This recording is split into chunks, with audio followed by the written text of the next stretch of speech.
You're tuned in to Beyond the Known. It is early June 2011. A small research vessel from the oceanx team floats on the gray, misty waters of the northern Baltic Sea. Dawn breaks faintly on the horizon, casting a cold, pink-orange glow over the deck. Inside the cramped cabin, crew members huddle around a sonar screen flickering with a strange anomaly. On the display, a nearly perfect circle appears on the seabed, about 60 meters wide, surrounded by disturbed sediment. The circle is too deliberate to be natural, too precise to be random. As the team stares in disbelief, a mixture of fear and excitement fills the cabin. Something extraordinary lies beneath the waves, something engineered, something unknown. In this episode, we'll journey into the depths of this enduring mystery, uncovering the story of its discovery, the strange phenomena reported by divers, and the extraordinary theories that followed. Then, as always, we'll return to the surface and examine what science has to say about what truly lies beneath the Baltic Sea. With that said, let's start at the beginning. What exactly was found beneath the Baltic Sea? We need a clear explanation of how a routine treasure hunt yielded such a globally recognized mystery. Yes, it was the oceanx team led by Peter Lindberg and Dennis Ellsberg. They're Swedish treasure hunters, actually.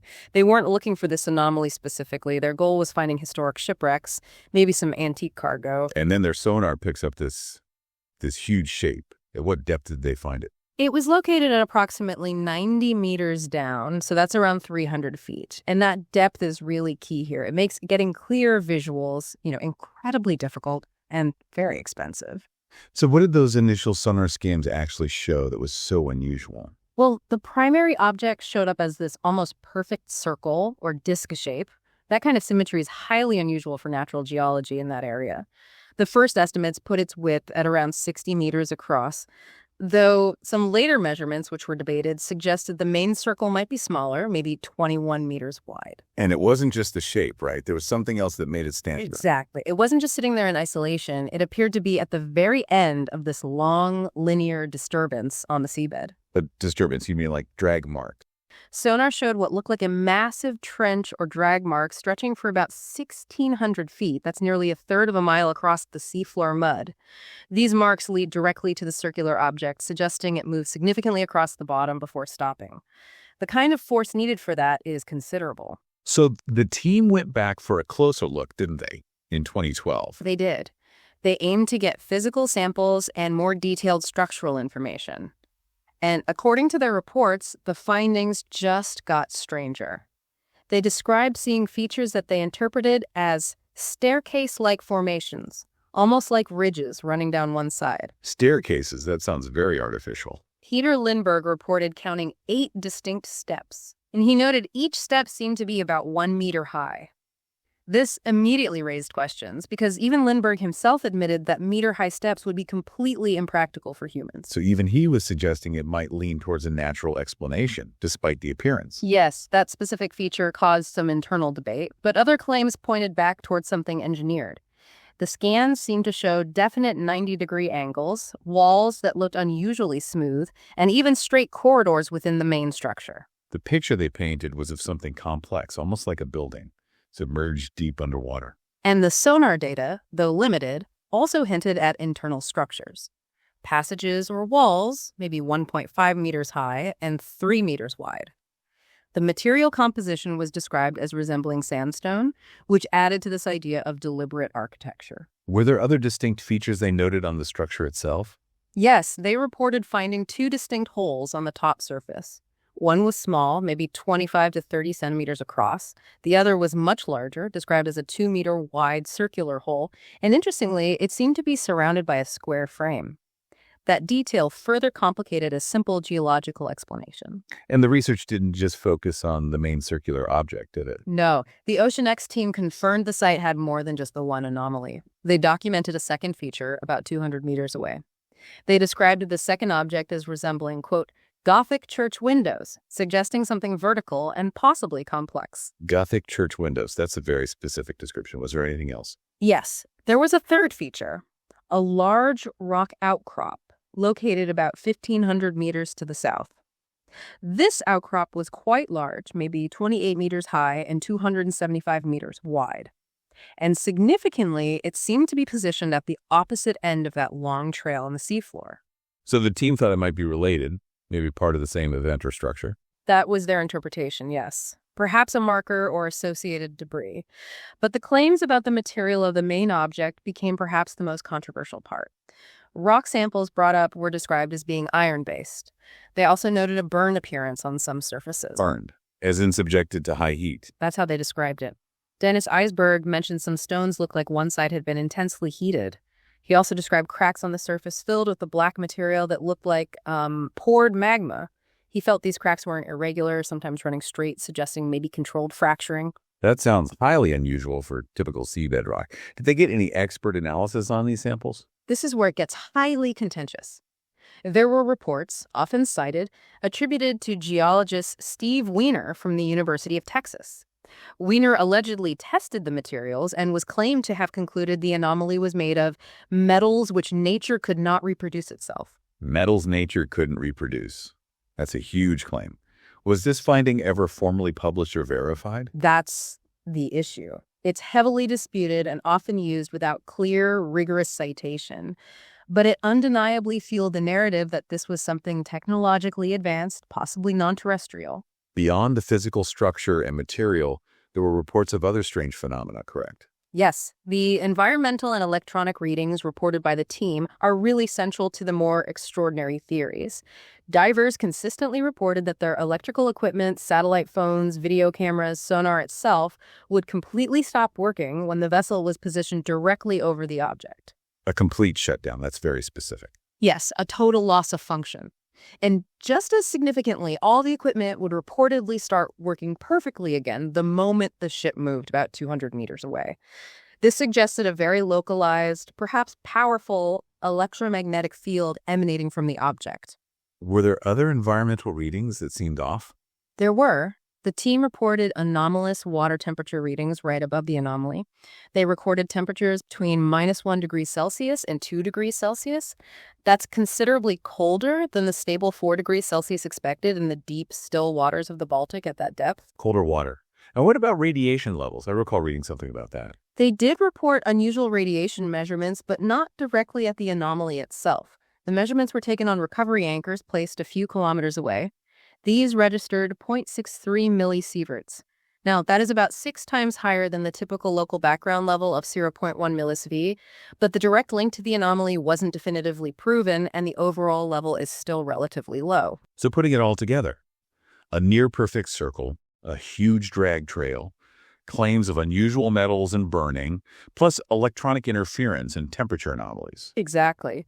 This whole suite of data collected by the original team is what transformed this from just another sonar blip into a genuine global mystery. It's this collection of hard-to-reconcile observations that laid the groundwork for all the extraordinary theories that followed. With the mystery defined, it's time to explore the extraordinary possibilities that have captured the imagination of researchers and enthusiasts alike. Given the initial sonar images, perhaps it's unsurprising where the speculation first went. Absolutely. The moment those images hit the public domain, the narrative really locked onto the idea of an extraterrestrial crash, a UFO. The combination of that highly circular shape and the long trail marks suggesting a high-speed impact and skid, it just perfectly matched popular depictions of crashed flying saucers. Were there specific comparisons being made? Oh, frequently. Enthusiasts online immediately started comparing the sonar images, especially the early, lower-resolution ones, to famous fictional spacecraft. The two most common comparisons you'd see were the Millennium Falcon from Star Wars and sometimes the Ebon Hawk spaceship from the Knights of the Old Republic games. So the theory was this was an actual craft that came down, maybe a long time ago. Some speculative research proposed exactly that. Perhaps a UFO crashed onto what was then dry land in the Baltic Basin, possibly during the last ice age. That period ended roughly 12,000 years ago, so if it crashed then, it would have been submerged later as sea levels rose following the glacial melt. This timeline places it deep in prehistory. And the strange readings the oceanx team reported, like the electrical failures, how did they fit into this UFO theory? For proponents of the extraterrestrial origin, that anecdotal evidence was key. The electrical interference was often interpreted as proof of a still operational or at least residual power source. Perhaps an exotic energy core or propulsion system still emitting some kind of field from within the crashed object. Was there any other data supporting an active technological presence? There were claims, though less substantiated. that the team captured an unexplained radio signal nearby, somewhere around 40 megahertz. This also fed into the idea it might be something active. Moving away from UFOs, what other major extraordinary theories emerged? Another significant line of thought was that the anomaly could be a remnant of a lost, ancient, but highly advanced human civilization. Peter Lindbergh himself floated this possibility, suggesting a potential link to the myth of Atlantis. Atlantis. So this would push the construction date back even further, potentially tens of thousands of years. Correct. For the structure to be Atlantean, or from a similar lost civilization, it would likely need to predate the end of the last ice age. This means it would have been built on dry land, long before the area became the Baltic Sea, a time when conventional archaeology suggests humans weren't building such complex structures. What specific features did proponents of this theory point to? They focused heavily on those reported structural details.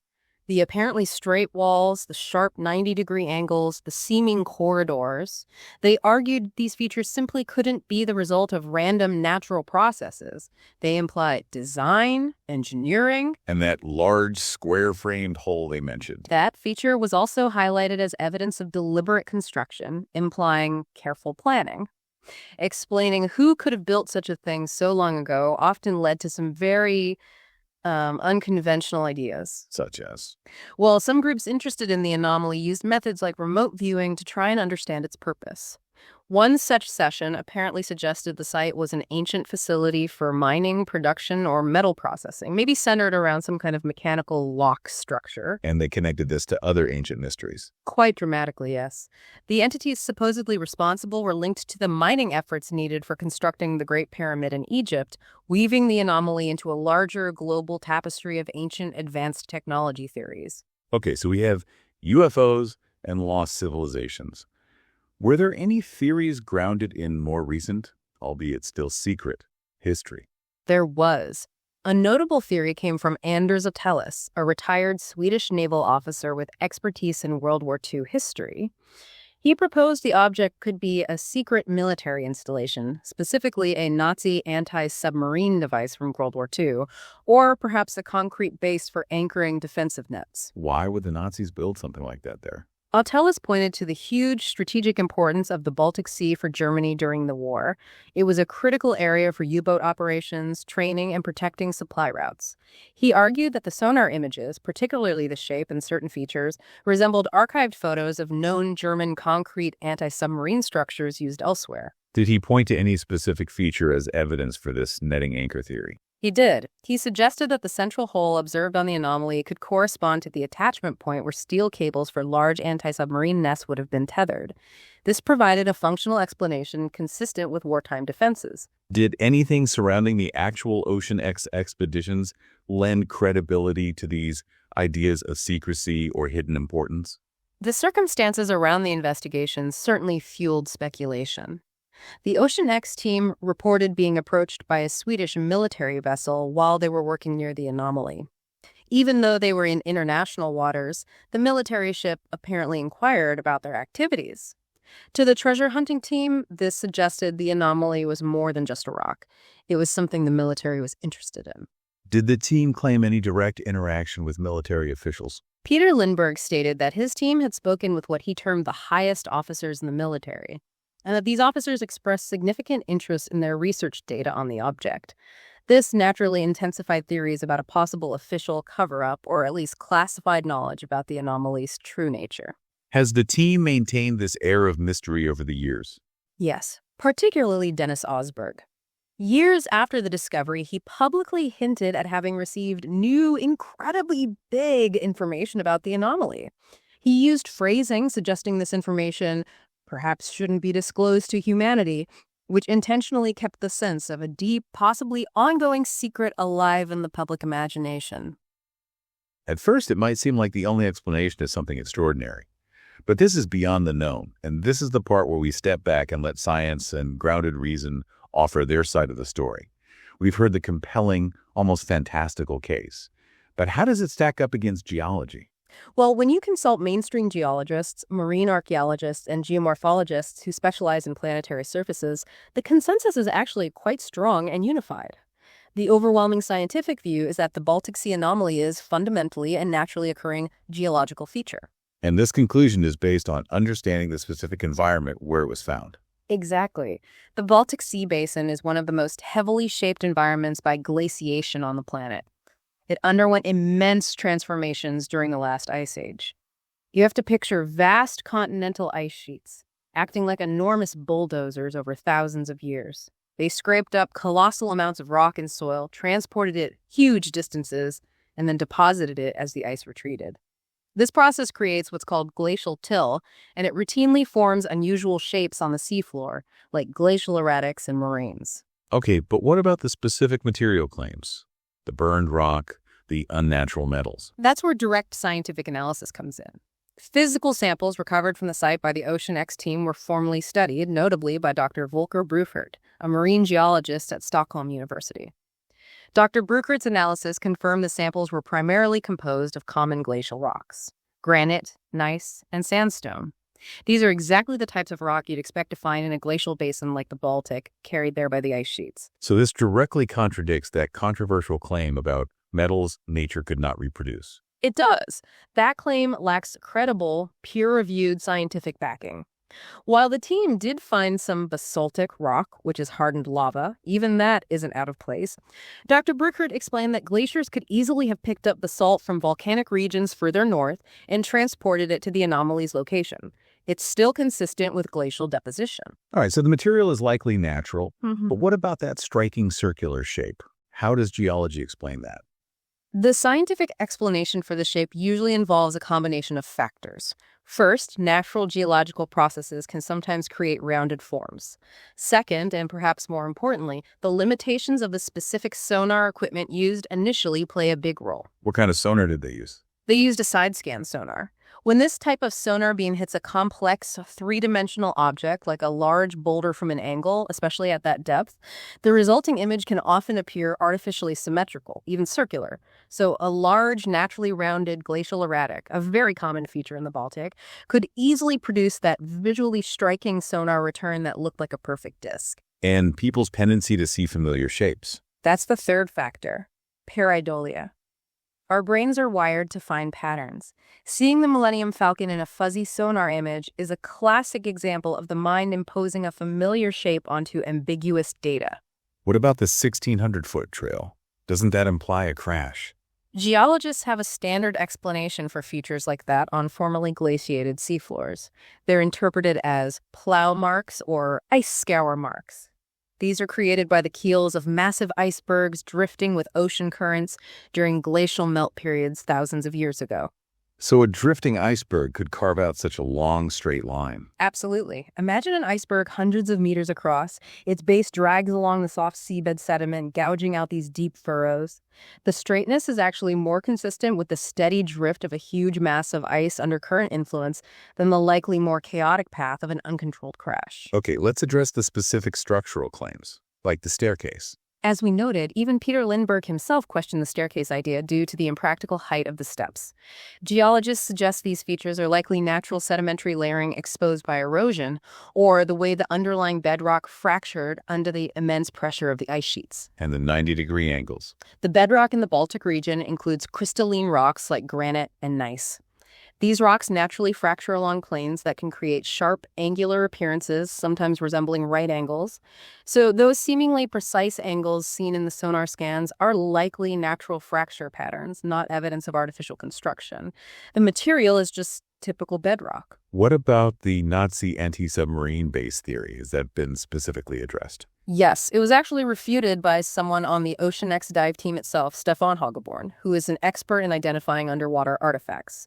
Hoggeborn stated clearly in interviews that, based on his examination, the object bore no realistic resemblance to any known WWII anchor bases or similar structures. Now, the most sensational claims, the electrical failures and temperature anomalies, how are those viewed scientifically? These are heavily questioned by critics.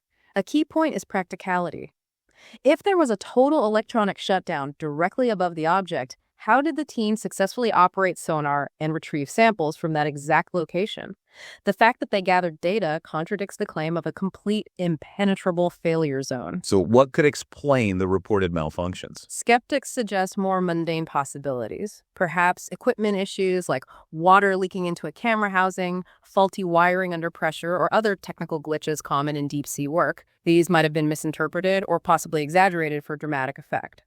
Similarly, the unusual temperature readings are often attributed to potential measurement errors, as getting stable, accurate readings at that depth is difficult. And the slightly elevated radiation levels found kilometers away. The connection there is tenuous. While the reading was higher than average background, it was still relatively low comparable to a long flight, as mentioned. Without continuous monitoring and a clear link back to the anomaly itself, it could simply reflect natural variations in background radiation in that specific spot, unrelated to the main object. It seems a major factor allowing the mystery to persist is simply the difficulty of getting clear images, right? Absolutely. The 90-meter depth makes detailed, comprehensive photographic or video surveys incredibly challenging and expensive. This lack of clear, undisputed visual evidence means the initial, ambiguous, but dramatic sonar images continue to dominate the public perception, allowing speculation to thrive. And we should consider the context of the discovery team. Yes, critics often point out that oceanx operates commercially as treasure hunters and salvagers. There's an argument that they might have had a financial incentive to sensationalize the findings, to attract funding for further expeditions, or perhaps even paying tourists interested in seeing the anomaly. This raises questions about the complete objectivity of the initial reporting.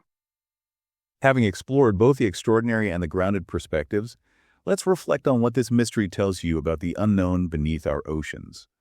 The Baltic Sea Anomaly certainly remains a visually compelling feature discovered back in 2011.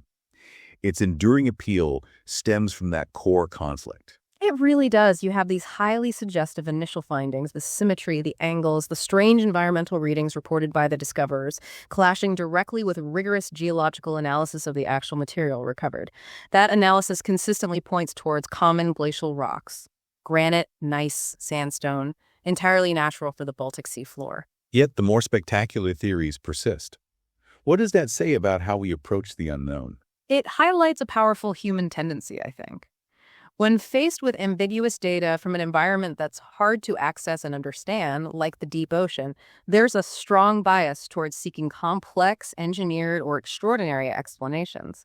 Mundane natural processes often seem less satisfying than hidden histories or alien artifacts.